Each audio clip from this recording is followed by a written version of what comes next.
آله وأصحابه أجمعين ومن تبعهم بإحسان إلى يوم الدين. أما بعد، فأعوذ بالله من الشيطان الرجيم. بسم الله الرحمن الرحيم.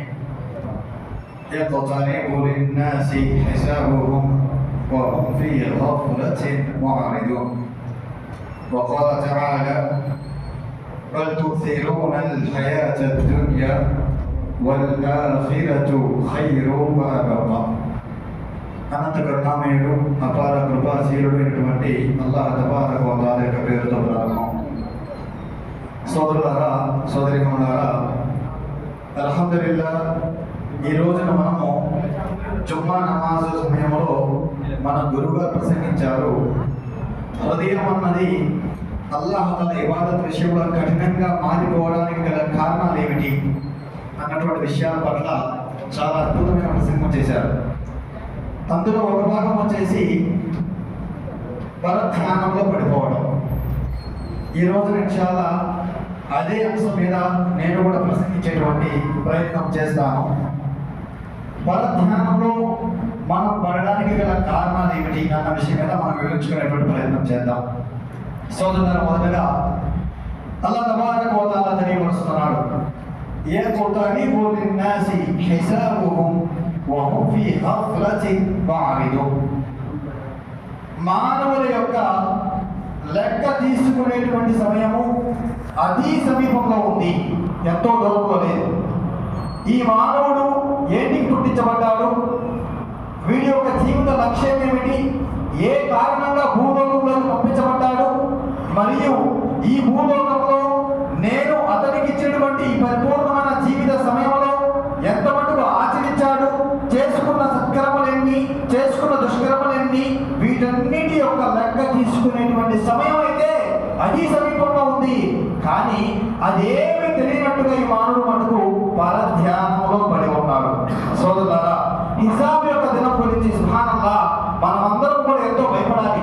ఆ రోజు మామూలు రోజు కాదు. ఈ కాలంతో పోల్చుకున్నట్లయితే 50,000 సంవత్సరాలకు సమానమైన ఒకే ఒక రోజు ఆ హిసాబ్ దినం. ఈ కాలంతో పోల్చుకున్నట్లయితే మనం తేలికపాటి కొన్ని నిమిషాల కాల వ్యవధిలోనే ఎండ తీవ్రతతో బయట నిలబడడానికి ఇబ్బంది పడుతున్నాము. సోదరులను ఆలోచన చేయండి. సూర్యుడు మనకు కొన్ని మిలియన్ల కిలోమీటర్ల దూరంలో ఉన్నాడు.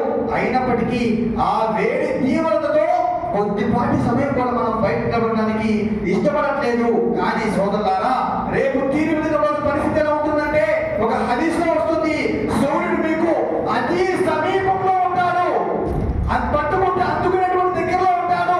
అటువంటి స్థితిలో 50,000 సంవత్సరాలకు సమానమైన కాలంలో మీరు అలాగే నిలబడి ఉండవలసి వస్తుంది. సుబ్హానల్లాహ్, అటువంటి భయంకరమైనటువంటి రోజు తీర్పు దిన రోజు.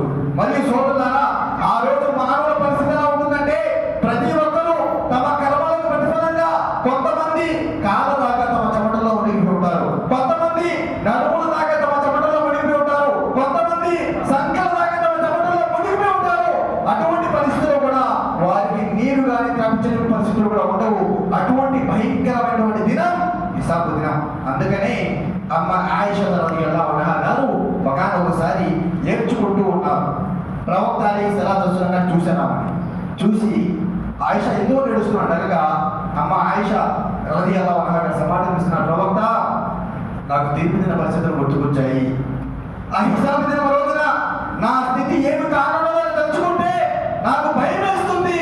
ఆ కారణంగా నేను ఏడుస్తున్నాను ప్రవక్త అని సమాధానం ఇవ్వగా, మరియు ఆమె అడుగుతుంది, ఓ ప్రవక్త అలైహిస్సలాతు వస్సలాం, మరి అంతటి భయంకరమైనటువంటి రోజున మీ ఇంటి వారిని మీరు మర్చిపోరు కదా అని ఆమె అడుగుతుంది. దానికి ప్రవక్త అలైహిస్సలాతు వస్సలాం గారు సమాధానం ఇస్తున్నారు, ఆయిషా, ఏ మనిషి కూడా తమ 3 విషయాలు చూసుకోనంత వరకు ఒక మనిషి మరొక మనిషిని పట్టించుకునే పరిస్థితి హిసాబు దినం రోజున ఉండదు అని చెప్పడం జరిగింది. అల్లాహు అక్బర్. అంటే ఓ ఆయిషా, నువ్వు నా భార్య అయినా సరే నీ పరిస్థితిని కూడా నా 3 విషయాలు చూసుకోనంత వరకు పట్టించుకునే పరిస్థితి ఉండదు. ప్రవక్త గారి యొక్క సజీవని పరిస్థితి ఆ హిసాబు దినం రోజున ఎంతటి దారుణంగా ఉండబోతుంది. మరి సోదరులారా, మన విశ్వాసాలు ఎక్కడ, మన ఆచరణలు ఎక్కడ, మరి మన పరిస్థితులు మరి ఏం కాబోతున్నాయి ఆ రోజున? మరి ఆ రోజు మటుకు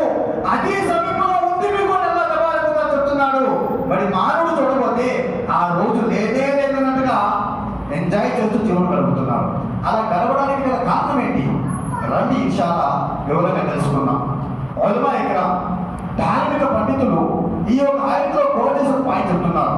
వహుం ఫీ ఘఫ్లతిన్ ముఅరిదున్, మానవులు పరధ్యానంలో పడిపోయి ఉన్నారని చెప్పడం జరుగుతుంది. రండి, ఆ పరధ్యానం ఏ కారణంగా పడి ఉన్నారు అంటే ఉలమా ఇక్రామ్ సమాధానం ఇస్తున్నారు. మానవుడి కళ్ళెదురుగా ఉన్నటువంటి ఈ ప్రపంచాన్ని పొందాలనే ఆశ, ఈ ప్రపంచంలో ఉండే సుఖాలు ఈ మానవుడిని పరలోక ధ్యానం నుంచి దూరం చేసి మైమరిపించేశాయి. ఆ కారణంగా ఈ ప్రపంచం వెనకాల పడుతూ పరిగెడుతూ అసలు జీవితం గురించి మానవుడు మర్చిపోయి పరధ్యానంలో పడిపోయి ఉన్నాడు అని తెలియపరచడం జరిగింది.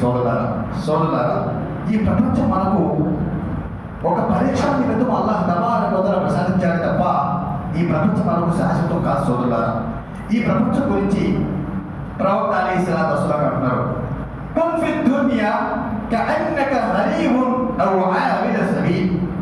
అబ్దుల్లాహ్ ఇబ్న్ ఉమర్ రలియల్లాహు అన్హు గారికి ప్రవక్త అలైహిస్సలాతు వస్సలాం అంటున్నారు, ఓ అబ్దుల్లా, ఈ ప్రపంచం నీ పాలిట ఒక బాటసారిగా తీసుకో.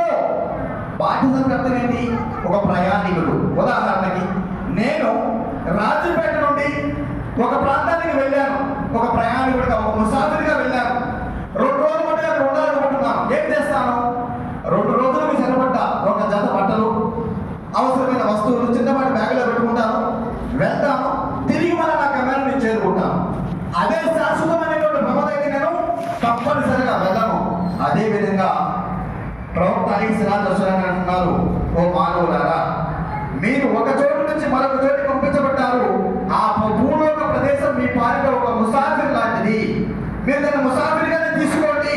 కారణం ఏంటంటే ఇక్కడ మీరు శాశ్వతంగా ఉండబోవడం లేదు. మీరు కూడా తప్పనిసరిగా ఒకనొక రోజున ఈడి నుండి వదిలిపెట్టి మీ గమ్యం వేరే చోట ఉంది, అక్కడికి చేరుకోవాల్సి ఉంది. కాబట్టి మీరు దీన్ని శాశ్వతంగా తీసుకొని మీ గమ్య స్థానాన్ని, అసలైన గమ్యాన్ని మీరు నష్టపరుచుకోకూడదని ప్రవక్త అలైహిస్సలాతు వస్సలాం హెచ్చరిక తీసుకున్నారు. సోదరులారా, ఈ ప్రపంచంలో మనము చాలా మంది అనుకుంటూ ఉంటారు, ఈ ప్రపంచంలో ఆస్తులు మొత్తం నాకు మేలు జాగ్రత్త చేస్తాయని, ఈ ప్రపంచంలో సుఖ సంతోషాలతో శాశ్వతంగా ఉంటాయని. ఇదంతా ఒక భ్రమ తప్ప మరేమి కాదు. సోదరులారా, ఈ ప్రపంచంలో మనము 10 ఎకరాల భూమి సంపాదించిన, 10 కోట్ల డబ్బు సంపాదించిన, 10 కేజీలు బంగారం సంపాదించిన, గుర్తుపెట్టుకోండి, మీ చివరి ఆస్తి ఏమిటంటే 6 అడుగుల పొడవు, 3 అడుగుల వెడల్పు. ప్రవక్త అలైహిస్సలాతు వస్సలాం తెలియపరుస్తున్నారు, ఇత్బఉల్ మయ్యత సలాత్, ఇత్బఉల్ మయ్యత సలాత్, అహ్లుహు వ మాలుహు వ అమలుహు. ప్రవక్త అలైహిస్సలాతు వస్సలాం అంటున్నారు, ప్రతి మనిషి యొక్క మరణించిన తర్వాత తమతో 3 వస్తువులు ఉంటాయి. ఒకటేమిటంటే అహ్లుహు, నీ యొక్క కుటుంబీకులు, వ మాలుహు, నీ యొక్క ధనం, ఆస్తులు, వ అమలుహు, మరియు నీవు చేసుకున్నటువంటి ఆచరణలు. యర్జా ఇత్నాన్ యబ్కా వాహిద్, యర్జా అహ్లుహు వ మాలుహు యబ్కా అమలుహు. కానీ ఆ 3 వస్తువులలో కూడా నువ్వు బ్రతుకున్నంత పాటు నీతో పాటు ఉంటాయి. నీవు మరణించిన వెంటనే నీతో నీ యొక్క ఆస్తి పాస్తులు తగినప్పుడు చేసుకునేస్తాయి. 1 రూపాయికి నీతో పట్టాలి. మరి కుటుంబం ఉంది, అదంతా కనీసం సమాధి వద్దకు వస్తుంది, కానీ సమాధి లేకి రాదు. సమాధిలోకి నీతో పాటు కొనుక్కోవడానికి రాదు. సమాధి వద్దకు భార్యను మోసుకొని వస్తుంది, సమాధిలో వేసేస్తుంది. వేసిన తర్వాత నువ్వు కట్టుకున్న నీ భార్య కావచ్చు, నువ్వు కన్నా నీ బిడ్డలు కావచ్చు, నిన్ను కన్నా నీ తల్లి కావచ్చు, నీ తండ్రి కావచ్చు, నీతో పుట్టిన నీ అన్నదమ్ములు కావచ్చు, నీ యొక్క చెల్లెలు కావచ్చు, నీ కుటుంబీకులు కావచ్చు, ఏ ఒక్కరు సమాధి యాత్రలో నీకు సహాయం అందించడానికి ఏ ఒక్కరు రాదు. అందరూ తిరిగి వచ్చేస్తారు. ఈ భూలోకంలో అల్లాహ్ ప్రసాదించిన ఈ యొక్క తేలికపాటి సమయంలో నువ్వు చేసుకున్న సత్కర్మలైనా లేదా దుష్కర్మలైనా ఈ 2 నీతో పాటు వస్తాయి. సత్కర్మలు చేసుకున్నట్లయితే ఆ సత్కర్మలు సమాధి యాత్ర నుండి నిన్ను రక్షిస్తాయి. దుష్కర్మలో మునిగిపోయినట్లయితే గుర్తుపెట్టుకో, నీ శిక్ష, అసలు జీవితము సమాధి నుంచి ప్రారంభమవుతుంది. సోదరులారా, ఈ ప్రపంచం ఇంత మటుగా ఉంది మన కోసం. కాబట్టి ఈ 3 నాళ్ళ ముచ్చట కోసము మన శాశ్వత జీవితాన్ని మనం ఎంత మటుకు నాశనం చేసుకోకూడదు. సోదరులారా, ఈ ప్రపంచంలో మానవుల యొక్క భ్రమ ప్రకారం ఏముందంటే ఈ ఆస్తులు ఉన్నవాడే అదృష్టవంతుడు. ఆస్తులు, బిల్డింగులు, సంతానము, పేరు పలుకుబడులు. సోదరులారా, నిశ్చయముగా అసలైన విజయవంతుడు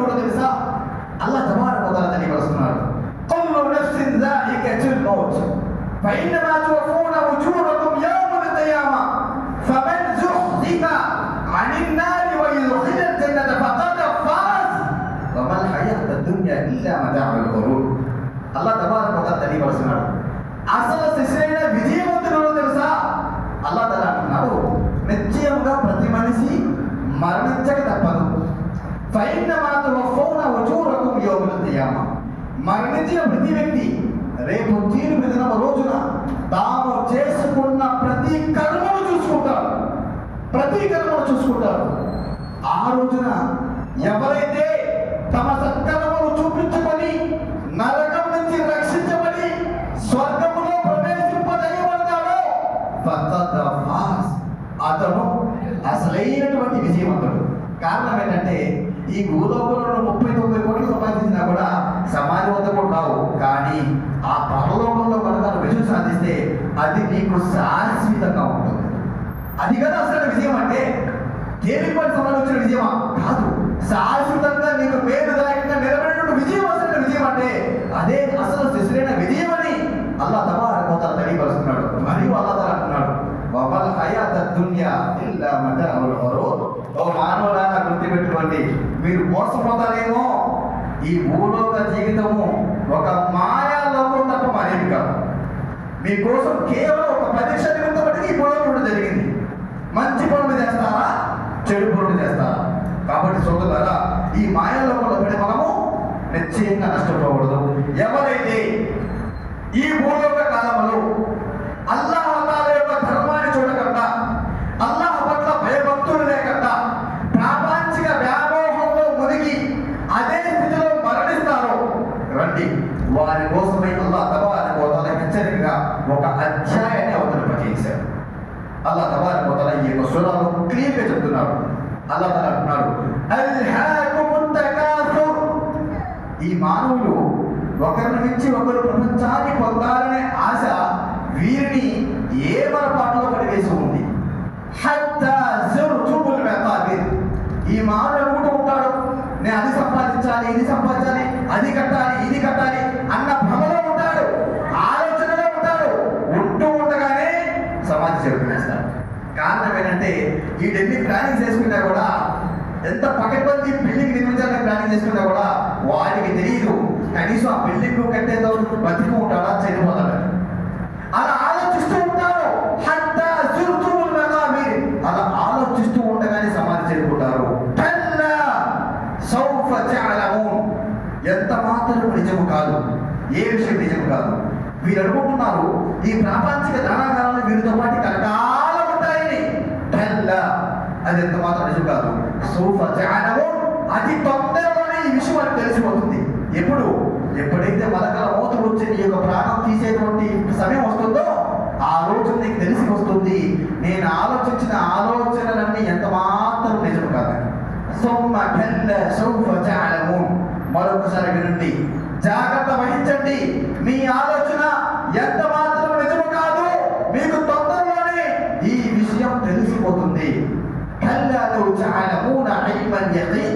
ఇలా వాస్తవానికి మీరు ఇలా ఏంటిగా ఆలోచిస్తున్నారు, ఇలా పరధ్యానంలో మీరు పడడానికి గల కారణం ఏంటి అంటే అల్లాహ్ తబారక వ తఆలా తెలియపరుస్తున్నాడు, మేము ఈ మానవుడికి ప్రసాదించినటువంటి బుద్ధి వివేకము పెట్టి చూసి ఈ మానవుడు దాన్ని ఉపయోగించట్లేదు. అల్లాహ్ తబారక వ తఆలా వాడు దీన్ని ఉపయోగిస్తే తమ నిజ సృష్టికర్తను గుర్తిస్తాడు, ఆయన యొక్క ఆదేశాలను గుర్తిస్తాడు, అసలు వాడు ఏంటి పుట్టించబడ్డారో గుర్తిస్తాడు. దానికి అనుగుణంగా అల్లాహ్ తన షరతులకు భయపడి జరుగుతాడు. వాడు ఉపయోగించట్లేదు. ఎవరైతే ఇలా ఈ ప్రాపంచిక వ్యామోహాలను మునిగి అల్లాహ్ అంటే భయం లేకుండా, అల్లాహ్ ఆదేశాల పట్ల జాగ్రత్త వహించకుండా ఇష్టానుసారం జీవితం గడుపుతూ అదే స్థితిలో మరణిస్తాడో అటువంటి వారికి నరకం తప్పనిసరి ఉంది. ఈ విషయంలో ఎటువంటి సందేహం లేనే లేదు. వారు తప్పనిసరిగా నరకములో వెళ్ళి తీరుతారు. ఆ రోజున నరకంలో వేసిన తర్వాత వారితో ప్రశ్నించడం జరుగుతుంది. ఓ మానవుడా, నీ పట్ల నేను ఎన్ని కారణాలు కురిపించాను, ఈ కారుణ్యాలు పొంది కూడా నువ్వు ఏ కారణంగా మోసపోయావంటే సోదరులారా, ఆత్మ పరిశీలన చేసుకోండి. మీ ఆత్మలో మీరు జవాబు చెప్పుకోండి. ఆ రోజున మీ దగ్గర ఏ జవాబు ఉంటుంది. ఈ రోజున మనము ఏదో పుట్టాము, ఏదో పెరుగుతున్నాము, ఆ పెరుగుదలలో సుఖం ఉంటే చాలు, డబ్బు మక్సద్ నువ్వేంటికి పుట్టించబడ్డావో ఆ విషయాన్ని పరిపూర్ణంగా వినడానికి ఎవరు గడుపుతున్నా. ఇది నిశ్చయంగా మనందరూ పడిన సోదరులారా చాలా నష్టదాయక సోదరులారా. నిశ్చయంగా అల్లాహ్ తబారక వ తఆలా ఖురాన్లో తెలియపరుస్తున్నాడు. మీరు అనుకుంటున్న విషయం వాస్తవం కాదు. అల్లాహ్ ఈ మానవుడు అనుకుంటున్నాడు ఈ ప్రాపంచిక జీవితమై ఎంతో మేలైనదని. కానీ వాస్తవానికి ఈ మానవాళ్ళందరి కోసమై పరలోక జీవితమే చాలా మేలైనదని అల్లాహ్ తబారక వ తఆలా తెలియపరుస్తున్నాడు. ఎంత మేలైనదో తెలుసా? ప్రవక్త అలైహిస్సలాతు వస్సలాం గారు కొన్ని హదీసులు తెలుసుకున్నాం. ప్రవక్త అలైహిస్సలాతు వస్సలాం గారు అంటున్నారు, మీరు కనుక సముద్రంలో వేరు ఉంచి పైకి లేపినట్లయితే, సముద్రంలో వేరు ఉంచి పైకి లేపినట్లయితే ఆ వేరుకు అంటుకున్నటువంటి చెమ్మతో సమానము ఈ హలోక జీవితము సముద్రం లాంటిది పరలోక జీవితం. అల్లాహు అక్బర్. సోదరులారా, చెమ్మ ఈ గాలికి సెకండ్ కాలిపోతుంది. సముద్రం మనకు దిక్కునే అవకాశం ఉందా? మరి ఈ రోజున మనము సెకండ్ పార్ట్ కాలానికి ఆగిపోయే చెమ్మ లాంటి జీవితం కోసం శాశ్వతంగా ఉన్నటువంటి సముద్రం లాంటి జీవితాన్ని నాశనం చేసుకుంటున్నామంటే మనకు మించిన దురదృష్టవంతులు మరి ఎవరికైనా ఉండగలుగుతారో ఆలోచన చేయండి. అదేవిధంగా సోదరులారా, ఈ ప్రపంచము ఎంత బలహీనమైన ఎంత నిష్ఠమైనటువంటి లోకం అంటే ఒకసారి ప్రవక్త అలైహిస్సలాతు వస్సలాం అనుచరులు ఒక వీధి కూడా వెళ్తున్నట్లయితే ఆ వీధిలో ఒక చచ్చిపై పుల్లిపి పడిపోయినటువంటి ఒక గొర్రెపిల్ల ఉంది. అది చూసి ప్రవక్త అలైహిస్సలాతు వస్సలాం గారు అనుచరులతో అడుగుతున్నారు, మీరు ఎవరైనా సరే ఈ చనిపై పడి ఉన్నటువంటి గొర్రెపిల్లని ఒక దేహంలో కొట్టాలని అడిగారు. సహాబాలు సమాధానం ఇస్తున్నారు, ప్రవక్త ఈ గొర్రెపిల్ల ఒక లోపం దాగి ఉంది. అది బ్రతికి ఉంటేనే మా దృష్టిలో ఎటువంటి విలువలేదు దానికి. అటువంటి చనిపి పడి ఉంది ప్రవక్త, దాన్ని మేము ఇంటికి నిర్వహించుకుంటామని చెప్పడం జరిగింది. దానికి ప్రవక్త అలైహిస్సలాతు వస్సలాం గారు అంటున్నారు, గుర్తుపెట్టుకోండి, మీ దృష్టిలో చనిపోయి పడిపోయి ఉన్న ఈ గొర్రెపిల్లకు ఏ విలువైతే ఉందో అల్లాహ్ దృష్టిలో ఈ భూలోక జీవితాన్ని కూడా అంతే విలువ ఉంది. అల్లాహ్ మరి ఈ తుచ్చమైన జీవితం కోసం మనం ఏం జీవితం ఉంటున్నాం ఆలోచన చేయండి. సోదరులారా, ఒక హదీస్లో వస్తుంది, ప్రవక్త అలైహిస్సలాతు వస్సలాం గారు అంటున్నారు, ఒకవేళ అల్లాహ్ తఆలా కనుక ఈ భూలోకం పట్ల దోమ రెక్కకున్నటువంటి విలువ ఉన్నా సరే, దోమ యొక్క రెక్కకున్న విలువ ఉన్నట్లయినా సరే, అవిశ్వాసులకు బుక్కిటి నీరు కూడా అల్లాహ్ తబారక వ తఆలా తాకించేవాడు కదా. అల్లాహ్ అక్బర్. మనం ఈ రోజున దేని కోసమో దేన్ని నాశనం చేసుకుంటున్నాం. సోదరులారా, మరొక హదీసులో వస్తుంది, అల్లాహ్ తబారక వ తఆలా కారుణ్యాన్ని అల్లాహ్ తఆలా 100 భాగాలు చేశాడు. 100 భాగాలు చేశాడు. ఆ 100 భాగాలలో కేవలం ఒకే ఒక్క భాగాన్ని ఇహలోకం కోసం తిప్పాడు. 99 భాగాలు అల్లాహ్ తబారక వ తఆలా పరలోకం కోసం పెట్టాడు. మరి ఈ రోజున ఏ జీవితం కోసం మనము ఏ జీవితం నాశనం చేసుకుంటున్నాం? ఆత్మ పరిశీలన చేసుకోవాలి సోదరులారా. సుబ్హానల్లాహ్. చివరిగా 2 విషయాలు చెప్పేసిన అవసరం నేను ముగించుకుంటాను. ఒక్కసారిగా చెప్పాల్సిన పరిస్థితి నాకు ఉంది. సుబ్హానల్లాహ్, అల్లాహ్ తబారక వ తఆలా సహాబాలతో ఎలా రాజీ అయిపోయాడు అంటే అంత ఆశానిగా రాజీ అవ్వలేదు. వారి త్యాగాలు, వారి విశ్వాసాలు, వారి ఆచరణలు అల్లాహ్ తఆలా రాజీ చేసే. అందుకని అల్లాహ్ అన్నాడు, والسابقون الأولون من المهاجرين والأنصار والذين اتبعوا بإحسان رضي الله عنهم ورضوا عنه أعد الله جنات تجري من تحتها الخالدين فيها أبدا ذلك الفوز العظيم.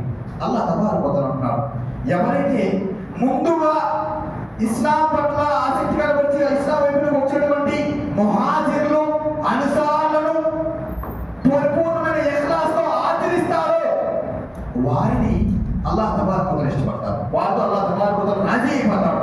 రాజీ అవడమే కాదు, వారి కోసమై శాశ్వతమైనటువంటి స్వర్గాన్ని కూడా అల్లాహ్ తబారక వ తఆలా సిద్ధం చేసి ఉన్నాడని అల్లాహ్ తఆలా చెప్తున్నాడు. ఎందువల్లంటే సోదరులారా, వారి జీవితాలు, వారి విశ్వాసాలు అంత అమోఘంగా ఉండేటివి. రెండే 2 విషయాలు చెప్తారు. సుబ్హానల్లాహ్.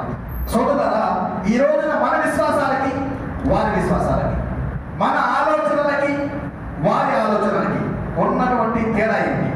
ముసైబ్ బిన్ ఉమైర్ రలియల్లాహు అన్హు, సుబ్హానల్లాహ్, ఎటువంటి సహాబా!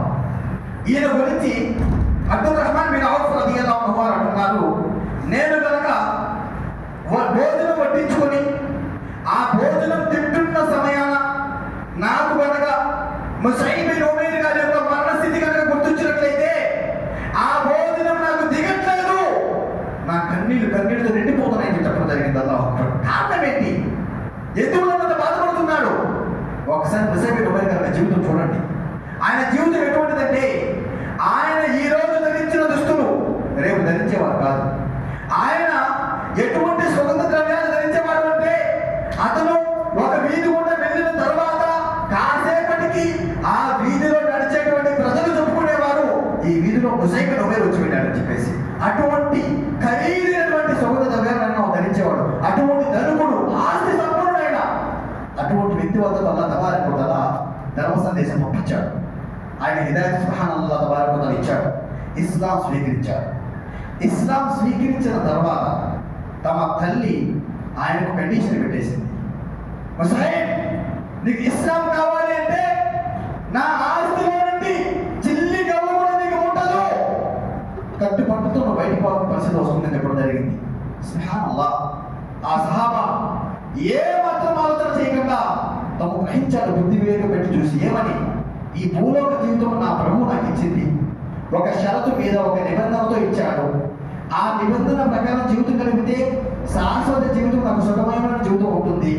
ఈ భూలోకంలో ఇవన్నీ నాకు ఏమి శాశ్వతం కాదు, పరిరక్షణ ఇవ్వడం జరిగింది. కాబట్టి నా తల్లి నాకు ఆస్తి ఇచ్చినా ఆస్తి ఇవ్వకపోయినా, నా తల్లి నాకు దక్కినా దక్కకపోయినా, ఈ సుఖాలు నాతో ఉండినా నా నుంచి దూరం అయిపోయినా నాకు ఇస్లాం ధర్మమే కావాలి అనుకున్నాను. సుబ్హానల్లాహ్.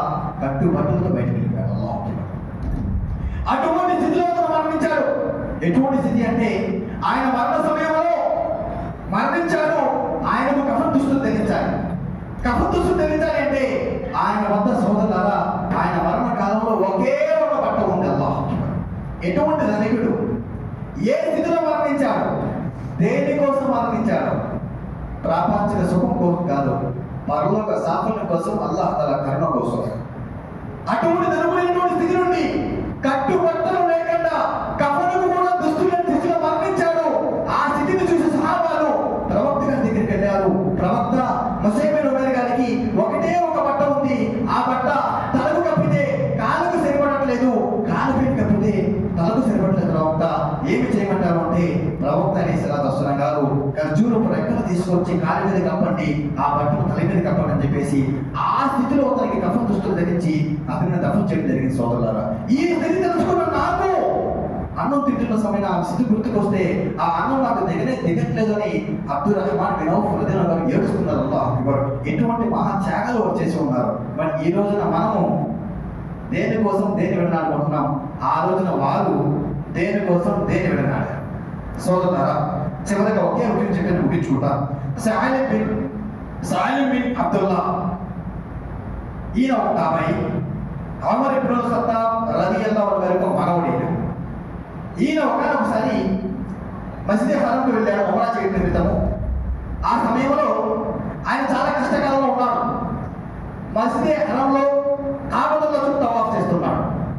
తవాఫ్ చేస్తున్న సమయాన అక్కడికి సులైమాన్ బిన్ అబ్దుల్ మలిక్, ఈయన వచ్చేసి బను హమయ్య తెగకు చెందినటువంటి ఖలీఫా. ఆయన అక్కడికి వచ్చి చూశాడు. సాలిం బిన్ అబ్దుల్లా అడుగుతున్నాడు, సాలిం, నేను ఈ రోజు ఒక మంచి హోదాలో ఉన్నాను, నీకేదైనా అవసరం వస్తే కనుక నన్ను అడుగు, నీవు కోరినది నీకు ప్రసాదించేస్తాను, నీ కోరినది నీకు సహకరించేస్తాను చెప్పడం జరుగుతుంది. అప్పుడు ఆయన అంటున్నాడు, ఏమిటి? అల్లాహ్ గృహంలో ఉండి అల్లాహతో కాకుండా నీతో అడగాల? ఆయన చెప్పేసరికి ఆ ప్రశ్నకి ఆయన దగ్గర సమాధానం లేక మోహరించి బయటికి వెళ్ళిపోయాడు. ఈ రోజున మనము ఏ చిన్న కష్టం వచ్చినా, ఏ చిన్న బాధ వచ్చినా, ఈదులో కనబడే ప్రతి బాధ మనవాడే, ప్రతి వ్యాపారస్తులు తాల్సిన దగ్గర మనం అయిపోతాం. అల్లాహ్ దాసులు మాట్లాడు సుబ్హానల్లాహ్. అల్లాహ్ గృహంలో ఉంటూ అల్లాహ్ తాలాతో కాక నిన్ను అడగమంటావా? సోదరులారా, మీరే కనుక మీ కష్టకాలంలో మీ చేతులు ఎత్తి అల్లాహ్ తాలాతో అడిగితే సుబ్హానల్లాహ్, అల్లాహ్ తాలా మీ మాటలను అంత గొప్పగా వింటాడు. ఒకసారి ఖోలాబత్ సాల్వలదైన గారు ప్రవక్త గారి దగ్గరికి వచ్చారు ఒక సమస్య నిమిత్తం. ప్రవక్త గారిని అడిగారు. ప్రవక్త గారి సమాధానం కారణం అంటే ప్రవక్త గారికి ఆ యొక్క ప్రశ్నకు జవాబు తెలియదప్పటికీ. అప్పుడు ఆమె ఏమి చేయలేని పరిస్థితులలో అల్లాహతో మొదలుపెట్టుకుంది. అమ్మ ఆయిషా గారికి మొత్తం చూస్తున్నారు అక్కడ కూర్చొని. అప్పుడు అల్లాహ్ తఆలా ఈ మరణం వినేశాడు, వినడమే కాదు ఆయన నాతో చేశాడు ఆమె సమాధానంగా. ఇది చూస్తున్న అమ్మ ఆయిషా అంటుంది, ఎటువంటి అద్భుతం! ఖౌలా బింత్ సాలబా వచ్చేసి ప్రవక్త గారితో అడిగింది, ప్రవక్త గారి సమాధానం ఇవ్వలేదు, ఆమె అల్లాహతో మొదలుపెట్టుకునేసింది. కానీ ఆమె పక్కనే నేను కూర్చొని ఉన్నా, ఆమెకు పక్కనే ఉన్నాను,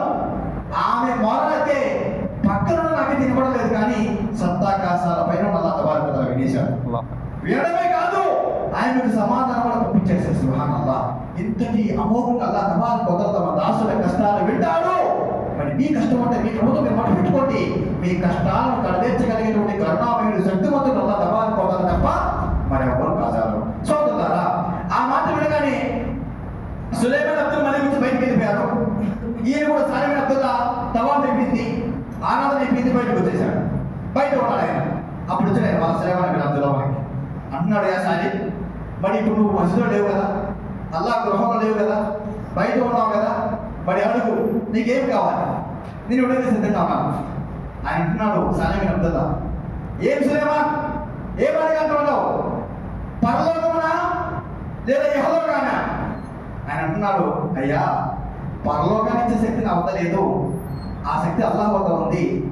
యహలోకానికి సంబంధించిన ఏ విషయమైన అడుగు, నేను ఇవ్వడానికి సిద్ధంగా ఉన్నాను అన్నాడు. జరిగింది ఆయన సమాధానం సాలిమన్ అబ్దుల్లా, సోదరులారా, ఇది మనందరము ఆత్మలో మాట పెట్టుకోవాలి. ఈ మాట మన జీవితం మొత్తం గుర్తుపెట్టుకోవాలి. సాలిమన్ అబ్దుల్లా అంటున్నాడు, ఏంటి సులైమాన్, యహలోకం గురించి అనుకుంటావా? ఈ రోజు వరకు ఈ యహలోకం గురించి, ఈ యహలోకానికి సృష్టికర్త అల్లాహనే నేను ఏ రోజు అడగలేదు. మరి నాలాంటి సామాన్యుడు నిన్ను ఏమని అడగాలని ఇప్పుడు జరిగింది అల్లాహ్. ఇది వారి హృదయాల్లో ఈ భూలోకానికి ఉన్నటువంటి విలువ. సోదరులారా, అల్లాహ్ తఆలా మనందరికీ కూడా అటువంటి విశ్వాసంతో పరలోక సాఫల్యం కోసం పరితపిస్తూ ఆచరిస్తూ అల్లాహ్ తఆలా కరుణ పొందే విధంగా జీవించేటువంటి సౌభాగ్యం ప్రసాదించుగాక. అల్లాహుమ్మా ఆమీన్. వఆఖిరు దఅవానా అల్హమ్దులిల్లాహి రబ్బిల్ ఆలమీన్. అస్సలాము అలైకుం వరహ్మతుల్లాహి వబరకాతుహు.